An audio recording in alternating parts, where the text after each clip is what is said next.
All right, Charlie, let's check out one of your runs here up on Canyon. Pretty good skiing, man. Let's watch it first in regular motion, then we'll slow it down.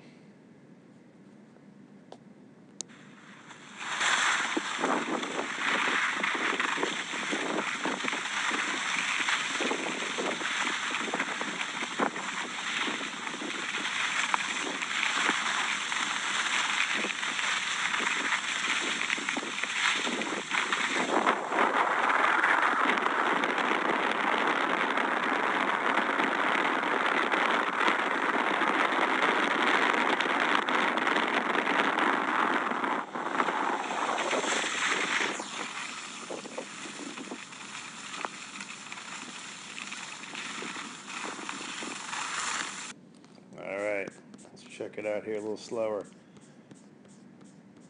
Yeah, like I said, it's good skiing. Um, Pretty square down the hill, right? Um, Good stance. Typically maintain a pretty good width of the feet.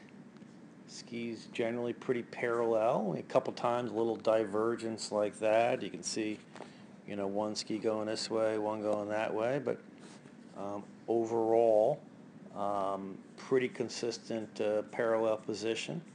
Not bad. Roll them up. Decent angles of the skis.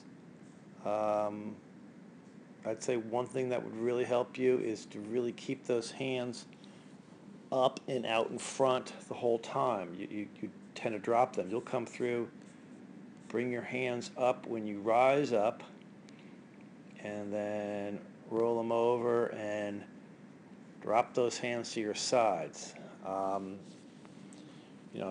couple things. One, we want to make our moving forward through the transition more moving forward and down the hill as opposed to popping up vertically.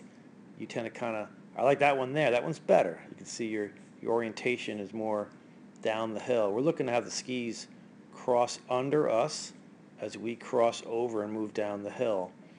And that was a pretty good one there. You tend to kind of go pop up vertically pretty tall like that one.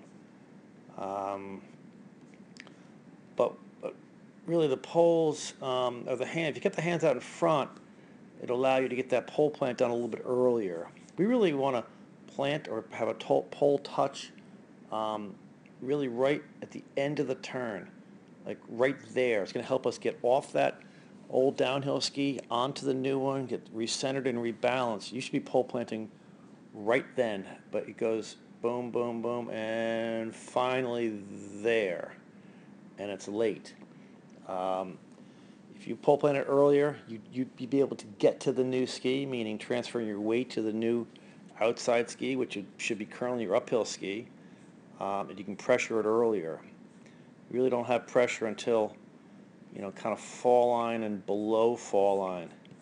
If you think of a race course, we're looking to pressure the ski, really rise line through fall line, then get off the ski, transfer the new weight, pretty much right on impact at the gate. If you think about a race course, you're going to come through right now, clear with your outside hand, and immediately pole plant. So you'd be clearing it, really like now, and immediate pole plant to the side. And your pole plant is late, and it's going to come right about there. Forget about that old ski school thing, planting your pole and trying to turn around it. We got to plant the end of the turn.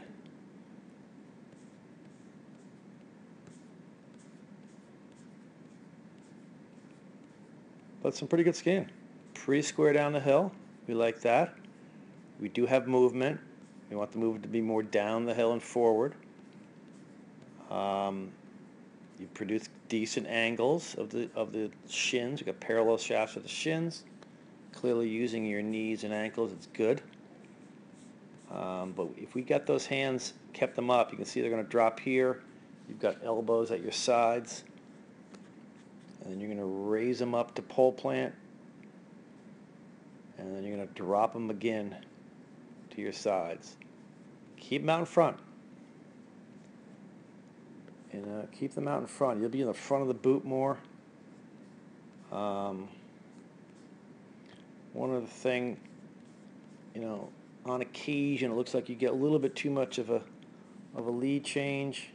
It's not bad, but make sure we pull the inside foot back. We want good ankle flexion on that inside boot.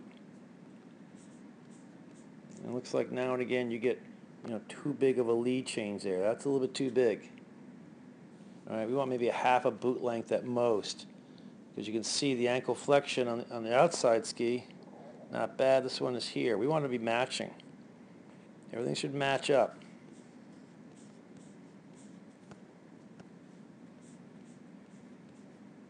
All right, so let's make sure. Here we can see maybe some lead change there. Yeah, you can kind of gather it's still pushed forward a little bit too much. Yank that inside foot back. You want solid ankle flexion in both feet matching.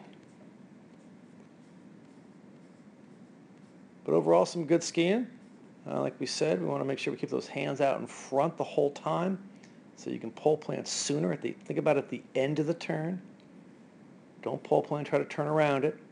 If you think about a slalom course, you're not going to pole plant right before you're going to clear the gate with the other hand, right?